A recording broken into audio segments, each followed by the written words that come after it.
Boa noite, pessoal. Tudo bem com vocês? Estamos aqui mais um dia de muito estudo, agora aqui na corrida contra o tempo, para aprender tudo o que for possível, conteúdos, todos os conteúdos que a gente conseguir dar conta, porque o concurso está logo aí, o concurso do PDE também está próximo, então nós estamos cheios de possibilidades.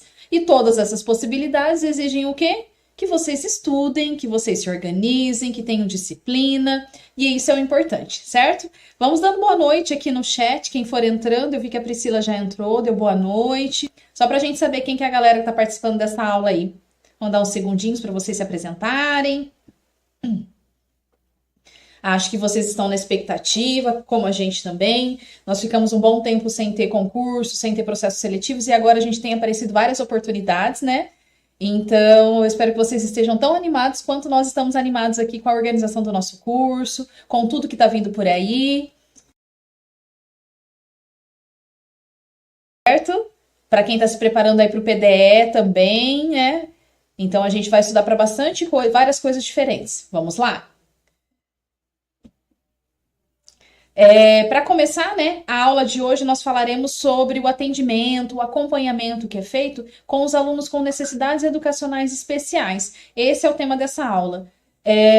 A gente sabe que assim nós somos uma política, atualmente uma política de inclusão, pensando no atendimento desses alunos que vêm para a gente na escola, né? Seja essa escola toda a educação básica, desde a educação infantil até o ensino superior e tudo mais, e nós precisamos dar conta desse atendimento. Então, a gente precisa pensar o que é possível ser feito, o que nós podemos, o que nós temos que fazer, pensando nesse atendimento desses alunos com necessidades educacionais especiais, certo? E aí, para começar, trouxe para vocês para pensar um pouco a respeito vamos contextualizar um pouco essa questão desse atendimento. E aí, o que nós temos ali? Que nós temos um contexto histórico mundial ali da pessoa com deficiência, desse atendimento, que é o seguinte, nós temos um momento que foi passado por um momento em que as pessoas com deficiências, elas eram rejeitadas, elas eram perseguidas, elas eram exterminadas, e exploradas e tudo mais. Então era um momento ali de extermínio, eles não eram aceitos ali na comunidade e tudo mais. Num segundo momento, a gente tem um momento ali de segregação. Eles deixaram de ser exterminados, mas eles passaram a ser segregados em outros ambientes, longe da demais população, das outras pessoas, mas passaram a ser segregados e tal. E no outro momento a gente tem ali um período de integração, que é quando tem o surgimento ali das escolas especiais, das classes especiais, que eles passam a ser ali integrados à sociedade de alguma forma, mas não deixam de estar fora dela de algum momento, de alguma forma, porque eles estavam em classes separadas, que eram as classes especiais, as escolas especiais, somente nesses espaços. E por fim, o momento que nós temos hoje, né, que é a questão dessa inclusão nos ambientes escolares. E é por isso que nós teremos essa aula de hoje, porque essa demanda dessas pessoas com deficiências, essas pessoas passaram a fazer parte do nosso contexto de estudo, do nosso contexto de trabalho. Então, a gente precisa saber lidar com essas possibilidades, certo? Então, a gente tem ali, pensando no contexto de Brasil, que a educação das pessoas com deficiência, com necessidades educacionais especiais, aqui no nosso contexto de país, ela é recente. Ela não é um contexto lá desde o início do país. O início desse atendimento no nosso país também passou por esse âmbito da filantropia, dessa educação assistencialista, com vestígio ali de uma educação excludente. Então, a gente tem tudo isso, esse reflexo que nós tivemos mundialmente desse atendimento também aqui no nosso país. E aí, a partir dos anos 90, nós passamos a ter uma crescente, né, nessa questão do atendimento, de se pensar como é que nós vamos fazer esse atendimento, o que nós temos que fazer, tendo em vista ali uma perspectiva inclusiva. E isso foi se acentuando com as reformas educacionais, com esses movimentos internacionais que trabalhavam na questão da educação para todos, uma educação de qualidade, pensando que todos deveriam estar por dentro dessa educação. Então a gente teve esse aceleramento e aí a criação de diversas políticas, né, para pensar de como fazer e de como seria esse atendimento. Pensando nisso, né, uma importante que nós tivemos ali Foi a Constituição Federal, em 1988. A Constituição trouxe para a gente o quê? Grandes mudanças, primeiro que grandes mudanças na área educacional. E ali nós temos ali no artigo 205, no artigo 206, essa reafirmação de que a educação é um direito de todos. E ali, se ela é um direito de todos, todos são todos. Inclusive pessoas com deficiência, sem deficiência, enfim. Toda a diversidade que nós temos de populacional tem direito a ter essa educação. E é isso nós temos ali aonde? Na nossa lei máxima, nossa lei áurea, que é a nossa Constituição Federal, a lei federal mais importante que existe, acima de todas.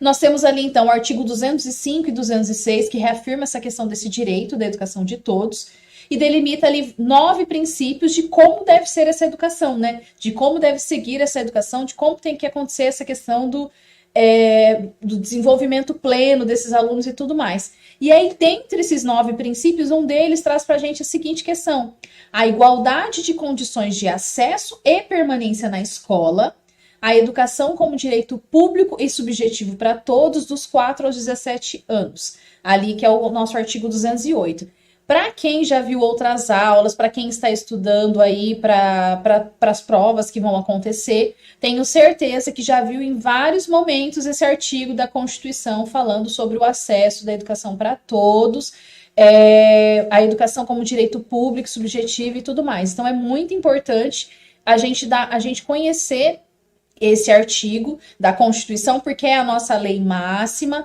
é a lei que rege todos os princípios, e todas as legislações que vieram depois dela precisam ter essa base que está ali na nossa Constituição, certo? Então a gente precisa se atentar a isso e vocês precisam conhecer essa Constituição. Dando continuidade, o que a Constituição traz para a gente também? A questão da garantia do atendimento educacional especializado para as pessoas com deficiência, preferencialmente na rede regular de ensino.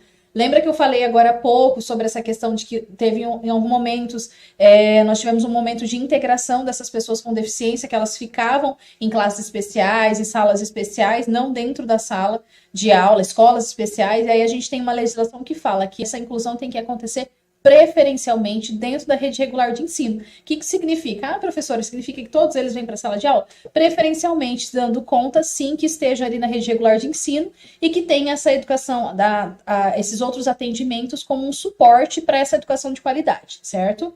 Artigo 208, ele traz para a gente ali: dever do Estado com a educação será efetivado mediante a garantia de atendimento educacional especializado aos portadores de deficiência, preferencialmente na rede regular de ensino.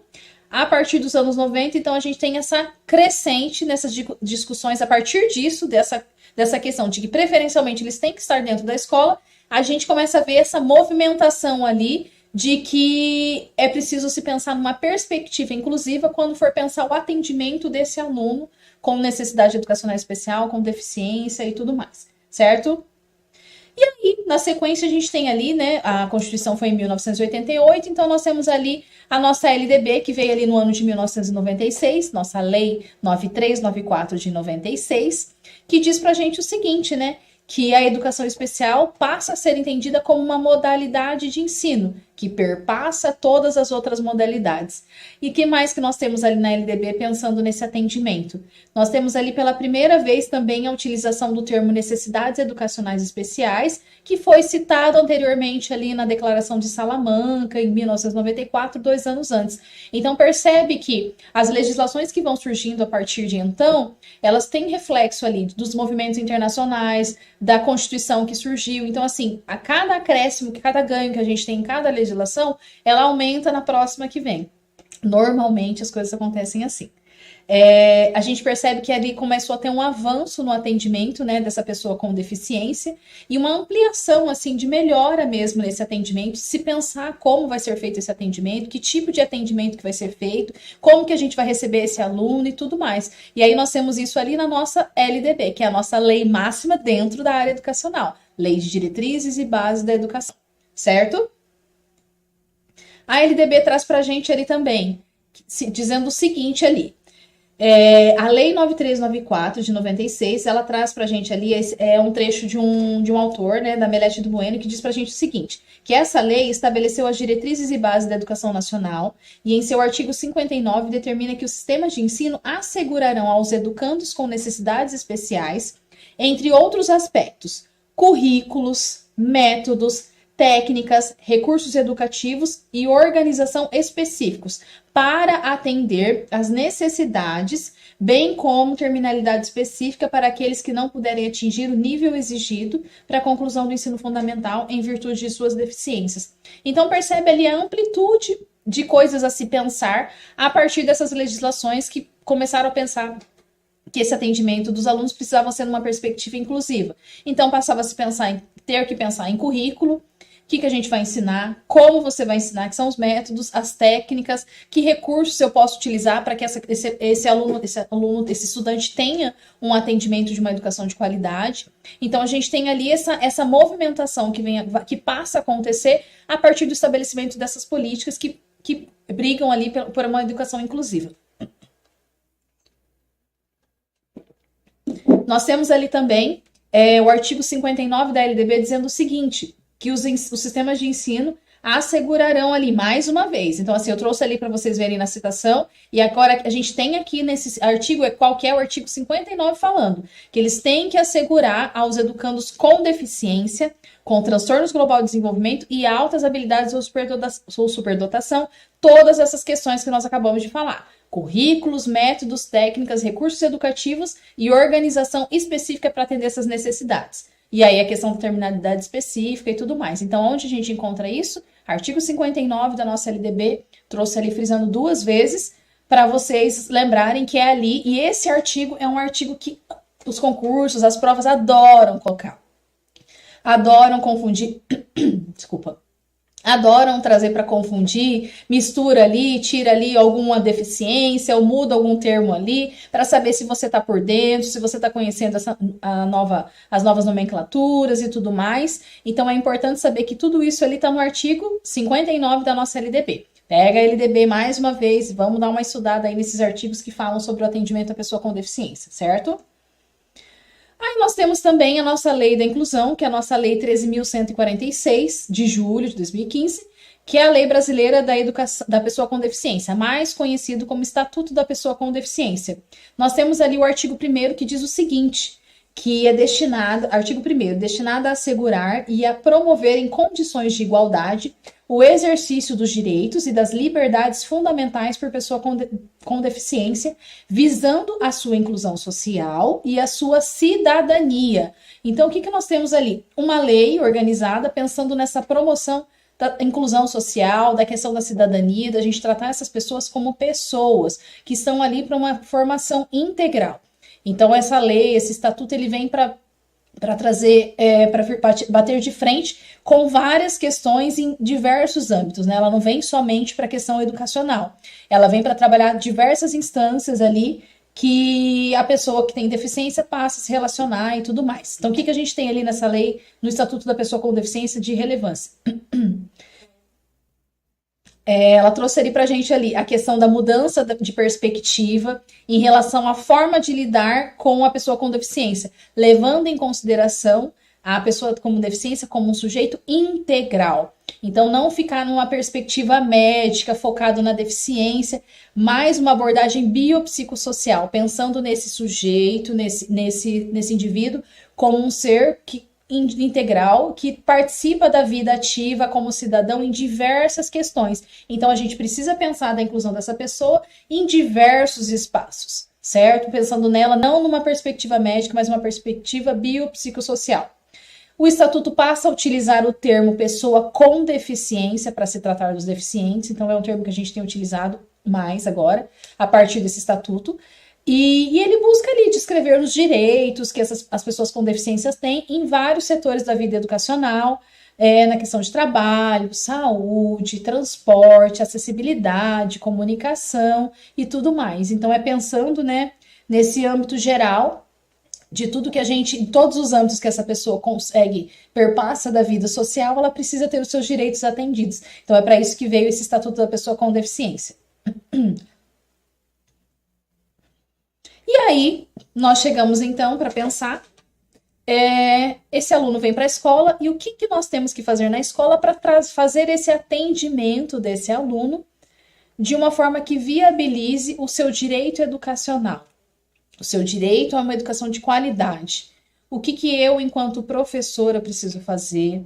O que, que eu, enquanto gestora educacional, preciso fazer? O que, que eu, enquanto coordenador pedagógico, preciso dar conta para conseguir atender essa demanda da necessidade educacional desses alunos que estão chegando, né, que já estão aí na nossa sala de aula, a fim de que a gente dê conta de que ele tenha uma educação de qualidade, que a gente consiga incluí-los no nosso sistema, no sistema educacional, e sem demais demandas e tudo mais. O que, que a gente precisa fazer? Então é isso que a gente vai falar um pouquinho a partir de agora. Vou só tomar uma aguinha aqui que a garganta tá falhando.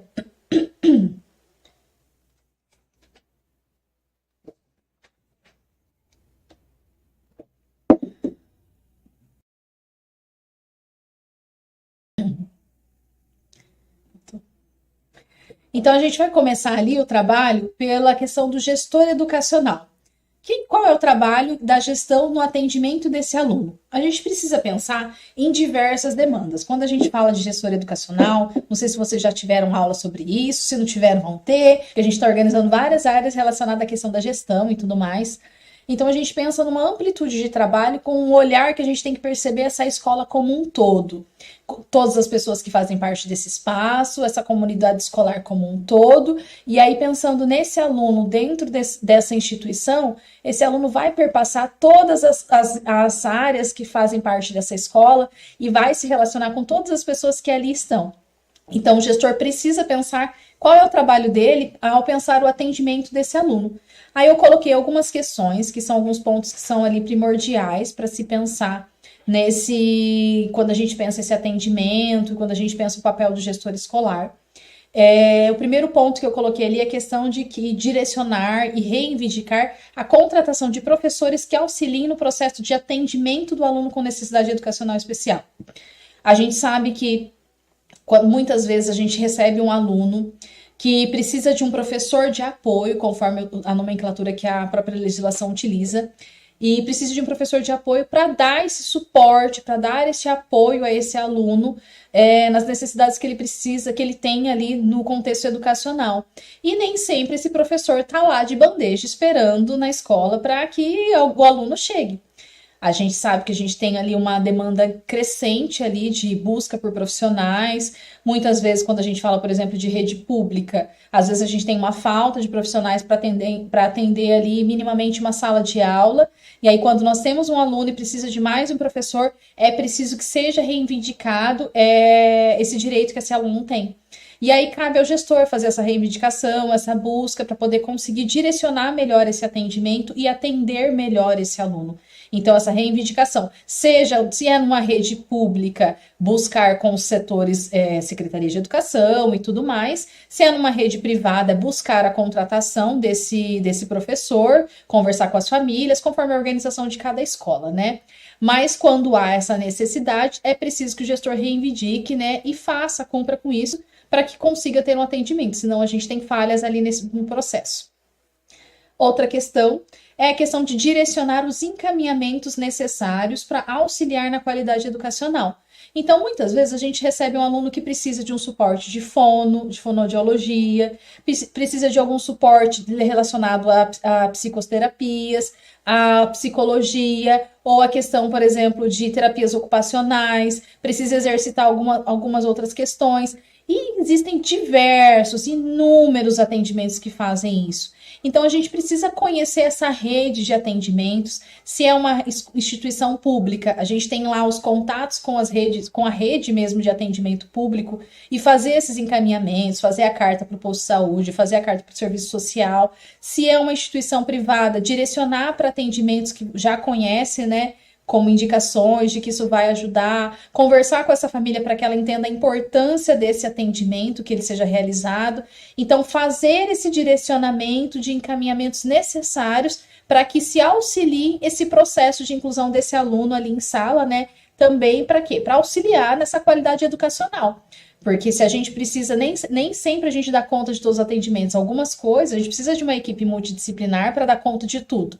E nem sempre a gente tem isso dentro da escola. Então, precisa fazer esse encaminhamento para os locais onde isso possa vir a acontecer. Outro ponto é a questão de direcionar recursos para aquisição de produtos, equipamentos e recursos de tecnologia assistiva. A depender da deficiência do aluno, da necessidade educacional desse aluno, é preciso que a gente faça esse direcionamento de recursos e comprar produtos, questões da tecnologia assistiva que vão auxiliar ali a necessidade desse aluno ou de outros alunos para melhorar, o atendimento que é feito a esse aluno dentro da escola. Então, esse direcionamento de recursos cabe ao gestor, porque é ele que trabalha com essa parte financeira. Então, talvez fazer essa delimitação, ver essa necessidade e fazer essa aquisição ou fazer essa busca, né, de locais que possuem, né? Se é uma Secretaria de Educação que possui recurso, então brigar para que tenha esse recurso. Se é a escola que pode comprar alguma coisa ou outra, buscar nisso, né, fazer esse direcionamento. Então, pensar que a gente precisa ali separar uma parte do dinheiro, que seja o dinheiro que vem do governo federal, seja o dinheiro que a escola consegue, para pensar nesses alunos que ali estão. Outra questão é pensar nessa eliminação de barreiras físicas existentes na instituição que limite ou impeça a participação do estudante com necessidade educacional especial. O que isso significa? Que a gente precisa olhar para essa escola como um todo. Se a gente tem um aluno ali que alguma coisa demonstra ser uma barreira física, se alguma coisa ali demonstra ser uma barreira para que esse aluno consiga lidar melhor ali com a escola, com o ambiente da sala de aula, ou o uso do refeitório, ou a utilização do banheiro, a gente precisa eliminar essas barreiras. Então, não que você vá lá retirar, às vezes você dá conta de fazer isso, né? Mas direcionar pessoas que vão fazer isso, ou organizar serviços, né? Fazer o direcionamento ali das pessoas que vão fazer isso, vão organizar esse espaço, ou cobrar dos órgãos responsáveis que seja organizado determinada barreira, determinada condição, ou uma mudança de mobiliário. Então, essas questões precisam ser pensadas e precisam ser resolvidas para que a gente tenha realmente um ambiente inclusivo para todos esses alunos e que possa recebê-los de uma forma melhor e tudo mais, certo? Então, é esse olhar que o gestor precisa ter quando a gente fala de qual é a função dele ali enquanto gestor nesse atendimento. Outra questão é pensar na orientação sobre comportamentos e atitudes discriminatórias que atrapalhem ali a participação social desse estudante. Em alguns momentos a gente precisa sentar com a equipe, conversar, porque a gente sabe que esse processo de inclusão das pessoas com deficiência, muitas vezes a gente esbarra ali em preconceitos, em atitudes, em comportamentos que não são adequados e que não colaboram para esse processo de inclusão educacional. Então, a gente precisa dar uma conversada, precisa estudar um pouco mais, entender o porquê que esse aluno está ali e trazer para ele o melhor atendimento e sempre com respeito, respeitando a necessidade dele, mas sempre pensando nos potenciais dessa criança, desse aluno, desse adolescente, certo? Então, a gente talvez precisa fazer uma conversa, talvez não, é sempre importante fazer, para pensar nos alunos que nós temos e como nós vamos trabalhar com esses alunos. A reivindicação também com os órgãos responsáveis, a questão de adequação de forma acessível das vias urbanas ao redor da escola. Então, às vezes a gente precisa, se a gente tem um aluno com deficiência física, precisa fazer uma adequação, ou aluno com deficiência visual, precisa fazer uma adequação na calçada, ou nas vias, ou fazer sinalização, ou solicitar sinal sonoro. Então, algumas coisas ao redor da escola precisam estar regulamentados, precisam estar acessíveis para receber esses alunos. E aí tem coisa que não compete ao diretor dar um jeito de fazer. Ele precisa reivindicar, ele precisa solicitar para que a prefeitura faça, para que se organize isso com o Estado e tudo mais, seja a prefeitura, seja o Estado, seja o órgão que administra aquele espaço ali, né? Então, a depender da região ali, é a prefeitura quem vai fazer, às vezes depender de onde estiver a localização, é o Estado quem vai demandar. Então, a gente precisa fazer essa reivindicação, certo? Solucionar possíveis barreiras arquitetônicas, tecnológicas, mobiliários e comunicacionais existentes na escola. Então, aquilo, mais uma vez, precisamos olhar a escola como um todo e olhar esse aluno como um sujeito integral que vai perpassar por todas as instâncias dessa escola e por todas as questões. Então, se há uma barreira comunicacional, vamos pensar o que pode ser feito para modificar isso. Há uma barreira arquitetônica, quem é que vai fazer, o que a gente vai modificar para atender esse aluno? Há uma barreira tecnológica ou mobiliária e tudo mais, então a gente precisa pensar o que nós temos que fazer para melhorar esse atendimento. E aí cabe ao gestor pensar, né, junto com a equipe, sentar e buscar soluções para tudo isso, certo?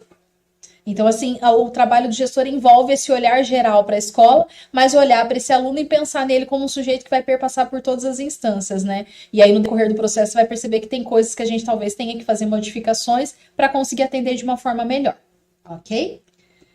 Outra questão é pensar o que o coordenador pedagógico precisa fazer para o acompanhamento e para o atendimento desse aluno. Então, a gente pensa ali na questão dos encaminhamentos aos atendimentos especializados, a gente falou isso na questão do gestor, mas também isso cabe ali à questão da coordenação, de perceber que encaminhamentos esse aluno precisa receber, como que a gente vai encaminhar, para onde nós podemos encaminhar, fazer esse acompanhamento, né, com os professores ao elaborar ali as propostas que vão atender esse aluno com necessidade educacional especial.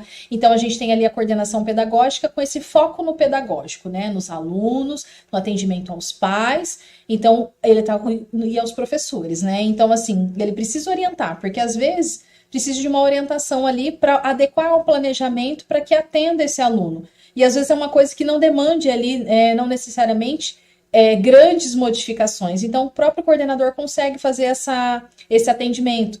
Às vezes precisa ali de um suporte do professor da sala de recursos, então ele vai fazer essa mediação entre essas propostas, né, para conseguir adequar tudo isso, né?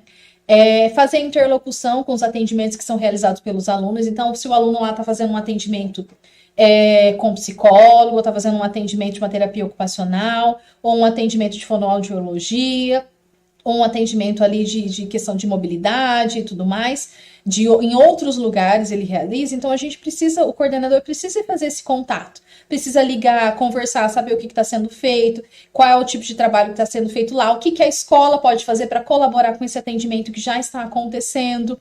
Então a gente precisa fazer esse movimento de conversar, pensando ali que a gente tem uma rede de serviços atendendo esse aluno. Então a coordenação pedagógica vai fazer essa mediação com esse serviço também. Acolhimento e comunicação com os familiares. Isso é muito importante, gente. Quando a gente recebe um aluno com deficiência, com alguma necessidade especial, a gente tem ali num primeiro momento, a gente, assim, a grande maioria fica ali acuado, com medo de falar o que o filho tem, com medo de expor. Às vezes vai lá, faz a matrícula, nem leva a criança, a gente só descobre depois que vai ter alguma coisa e consegue conversar. Mas a gente precisa fazer esse acolhimento, porque ele está chegando naquele espaço ele precisa ser acolhido, essa família precisa ser acolhida e entender que ali nós vamos fazer o melhor possível para que ele tenha um atendimento de qualidade. E essa conversa inicial, esse acolhimento, é uma tranquilidade que a gente traz para a família, traz para a própria criança, e é o início de um trabalho ali em conjunto, porque a gente precisa o tempo todo que esse pai entenda qual é a função dele, qual é a função da escola. Então é preciso sim que aconteça esse acolhimento, e ali a coordenação pedagógica está aí para isso, para acolher, para comunicar, para conversar com essa família. Às vezes a gente precisa conversar para saber, dar dicas do que o pai ou a mãe precisa fazer em casa, para ajudar e tudo mais, certo? Então a gente precisa fazer todo dar esse suporte para essa família, para poder dar conta de atender melhor essa criança, com uma educação de qualidade, certo? Então, cabe ao coordenador fazer essa mediação. Outra questão é pensar ali, deixa eu passar o slide aqui. Outra questão é pensar ali na orientação da utilização dos recursos pedagógicos, conforme a necessidade do estudante. Então, assim, alguns alunos precisam usar recursos diferenciados. Nem sempre a gente já utilizou esse recurso durante a nossa vida profissional. Então, a gente precisa aprender a utilizar esse recurso e saber como vai utilizar esse recurso com esse aluno. Então, a coordenação está ali para estudar junto e a gente descobrir junto se é um recurso se é uma criança que está sendo atendida que não passa por sala de recursos, que não tem outros professores ali para poder auxiliar, somos nós que temos que dar conta desse recado. Então, a gente vai fazer o coordenador vem para fazer essa orientação, para ver a melhor forma de utilizar esse recurso, quando utilizar com esse aluno e para ver se está funcionando também, né? Auxiliar o professor na identificação das propostas pedagógicas, que atendam à necessidade de todos os estudantes. Então, ele vai auxiliar ali, precisa atender uma proposta pedagógica, o que eu preciso fazer? O que o professor precisa fazer? Como ele vai atender pensando nessa necessidade específica de alguns alunos que existem na sala? Então, o coordenador vai orientar tudo isso. Na execução do plano de atendimento educacional especializado, alguns alunos passam por nós, já tem um plano de atendimento, quando passa por sala de recursos, quando está passando por outra equipe especializada da própria rede estadual, própria rede municipal. Então, a gente tem ali o professor ali da sala de recursos que vai trazer esse auxílio e vai fazer esse plano de atendimento. Então, o coordenador, o pedagogo está ali para poder orientar como que o professor vai atender esse plano de atendimento ao aluno com necessidade educacional especializada. Outra questão é acompanhar a funcionalidade e aplicabilidade dos recursos pedagógicos de acessibilidade. Então, tem lá uma diversidade de recursos, a gente precisa ver se aquilo está funcionando ou não, se a gente precisa mudar esses recursos. Então, é fazer esse acompanhamento ali, junto com o professor, lado a lado, juntamente com a criança, com o adolescente, com esse estudante, para que esse atendimento seja feito de uma melhor forma possível. Aí nós temos ali o professor regente também com as suas funções, né, com tudo isso. E aí a gente pensar ali, né, do trabalho desse professor regente como aquele professor que vai acolher esse aluno com necessidade educacional especial, da mesma forma que a gente acolhe ali na gestão, na coordenação, o professor, quando recebe em sala, também precisa dar essa acolhida. A criança precisa desse afeto, né? O professor vai ali buscar estratégias para poder possibilitar o aprendizado desse aluno. Ele é a pessoa que vai estar mais próximo desse aluno, desse estudante. Então, ele vai conseguir perceber aquilo que está dando certo, aquilo que não está dando certo, o que precisa ser modificado, qual estratégia é melhor para utilizar com esse aluno, qual não dá certo. Vai orientar quem for. Às vezes, a gente precisa ter um outro professor substitui, outra pessoa entra em sala, ou vai para outro momento, ou a outra aula. E o professor que está em sala de aula passa mais tempo com esse aluno. Então, ele precisa conversar com esse outro professor e fazer essa orientação. Identificar as necessidades sempre desse aluno com necessidade educacional especial, né? Então, essa é a função dele ali. Reivindicar recursos que ele percebe que vai auxiliar esse aluno na inclusão dele, no desenvolvimento desse aluno. Então, ele consegue perceber, opa, se eu utilizar determinada coisa vai dar mais certo, mas não tem isso na escola. Então, eu vou reivindicar que se compre, que se faça aquisição, que a gente crie, monte isso para conseguir fazer esse atendimento. Trabalhar as atitudes dos alunos frente às necessidades especiais. Então, é fazer aquela conversa com os alunos em sala, com todos. Olha, nosso amigo, nosso colega de classe tem determinada necessidade, a gente precisa respeitar isso de determinada forma, tratar ele com respeito, enfim, fazer aquela conversa para a gente não esbarrar ali dentro da própria sala de aula em barreiras atitudinais, em preconceitos. Então, poder incluir realmente esse aluno, então, conversar com os alunos de modo geral. Outra questão é ali perceber e cobrar, né, a gestão escolar na solução das barreiras que ele percebe, que atrapalha a inclusão desse aluno. Então, o professor está ali lado a lado com esse aluno o tempo todo. Ele consegue ter esse olhar de perceber essa necessidade de uma forma mais próxima do que muitas vezes o gestor que está lá à frente, que vê em outros espaços e não ali o tempo todo em sala de aula. Acolher também a família desse aluno, esclarecer sobre as potencialidades do desenvolvimento desse estudante, avaliar o desenvolvimento desse aluno, sempre focando nos potenciais, nunca com foco na deficiência. Então, essa é a função desse professor regente, que está ali próximo desse aluno o tempo todo e que está ali brigando por a inclusão desse estudante com necessidade educacional especial.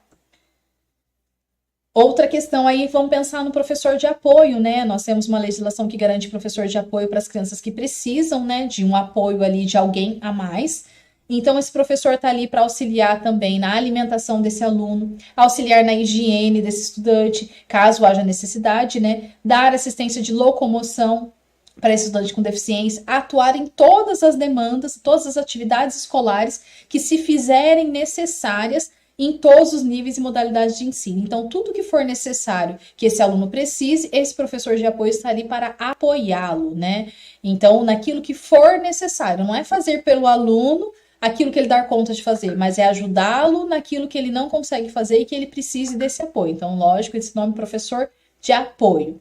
Então, vocês percebem que ali a gente tem ali uma vertente de vários profissionais lidando, eu selecionei alguns, né, que estão mais próximos desse aluno, pensando na gestão, coordenação, professor regente, professor de apoio, mas a gente tem uma gama de pessoas dentro da escola que estão ali, cada um com a sua função, para trabalhar com a inclusão desse aluno, né? Então, no geral, é importante saber ali que todos na escola precisam assumir esse compromisso com a educação de qualidade, sem discriminação de todos os alunos. Delimitação, é importante também haver a delimitação das funções de cada um, no que compete a cada profissional ali dentro da escola, no atendimento com essa criança, com esse estudante. No acolhimento, essa família é muito importante no sentido de sempre esclarecer as dúvidas e direcionar as possibilidades que podem ser feitas ali de aprendizado, desenvolvimento dessa criança. Buscar ali também todos os recursos e estratégias que forem possíveis para garantir uma educação ali de qualidade para todos esses alunos. Então, a gente precisa pensar de uma forma ampla ali e sempre focando nesse indivíduo como um sujeito integral e que tem o direito à educação de qualidade, certo? Gente, eu acho que é isso que eu queria passar para vocês, pensando nesse atendimento. A gente tem uma diversidade de coisas a se pensar quando a gente pensa no atendimento, né, desse aluno. Aí eu trouxe para vocês, acho que 2 questões ali de concurso para a gente refletir um pouquinho sobre as questões dessa aula. Vou só tomar uma água aqui que a gargantinha tá falhando.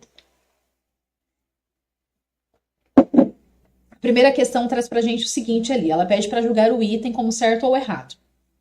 A Lei número 13.146 institui a Lei Brasileira de Inclusão da Pessoa com Deficiência, destinada a assegurar e a promover em condições de igualdade o exercício dos direitos e das liberdades fundamentais por pessoa com deficiência, visando a sua inclusão social e cidadania, para fins de aplicação dessa lei. Considera-se como definição de tecnologia assistiva. Aí ele traz uma definição aqui de tecnologia assistiva. Tecnologia assistiva ou ajuda técnica refere-se aos produtos, equipamentos, dispositivos, recursos, metodologias, estratégias, práticas e serviços que objetivam promover a funcionalidade relacionada à atividade e à participação da pessoa com deficiência ou com mobilidade reduzida, visando a sua autonomia, independência, qualidade de vida e inclusão social. Então ele traz um trecho ali falando sobre a lei do Estatuto da Pessoa com Deficiência, que eu falei para vocês nessa aula, e pergunta o que esse estatuto traz, o que ele define como tecnologia assistiva, e pergunta se essa definição que trouxe na questão, se está certo ou errado. O que vocês me dizem? Está certo ou errado essa definição? Conseguem me responder? 5 segundos, alguém responde no chat? Vamos lá para ver a resposta da questão, então?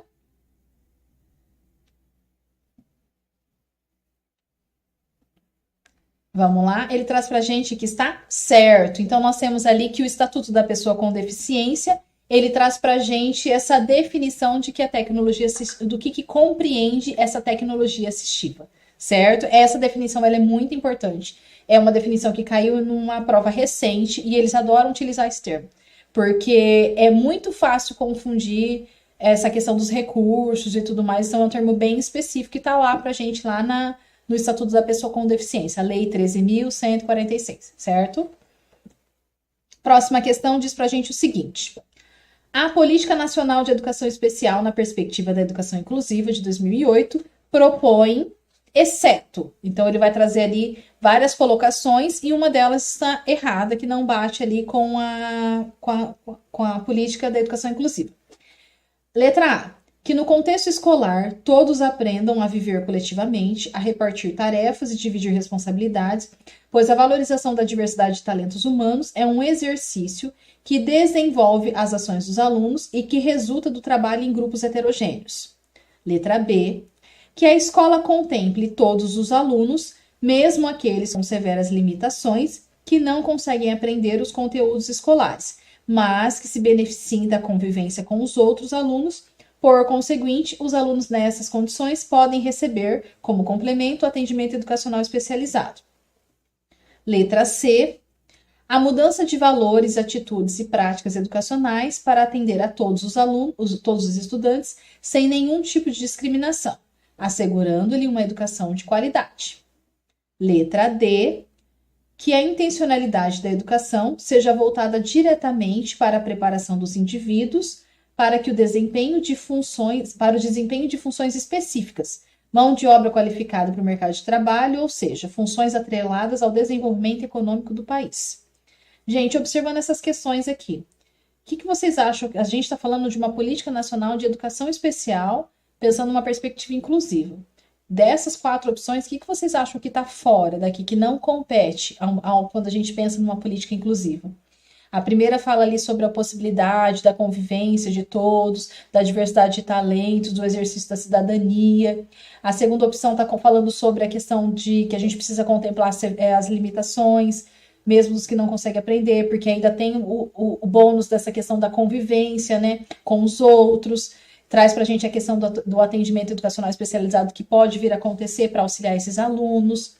A segunda fala da mudança de valores e atitudes, a questão dos preconceitos e tudo mais, dessas práticas educacionais, de se pensar uma educação de qualidade. E, por fim, a gente tem a última ali, que traz para a gente a questão que a intencionalidade da educação tem que ser voltada para o mercado de trabalho, para preparar o indivíduo ali para a mão de obra, qualificação, direcionada ali só às funções atreladas ao desenvolvimento do país. Quando a gente está falando da inclusão, a gente não está focando ali em mão de obra especializada para o desenvolvimento econômico. A gente trabalha dele como um ser integral, mas esse não é o foco da intencionalidade da educação quando a gente está pensando numa política de educação inclusiva. Então, a gente tem ali essa última alternativa, a letra D, como o exceto dessa questão, do que não faz parte ali da nossa política nacional de educação especial, ali da perspectiva de educação inclusiva, certo? Então, essa última questão ali, a resposta D, é a resposta que está errada dentro das outras opções, ok? Pessoal, eu espero que vocês tenham aproveitado a aula de hoje, que eu tenha trago conteúdos que complementem os trabalhos de vocês, os estudos de vocês, que eu tenho certeza que vocês estão estudando para as provas que seguirão à frente. Estaremos ali à disposição, nos encontraremos em próximas aulas, né? Mas por hoje nós encerramos aqui. Um abraço a todos, até a próxima aula.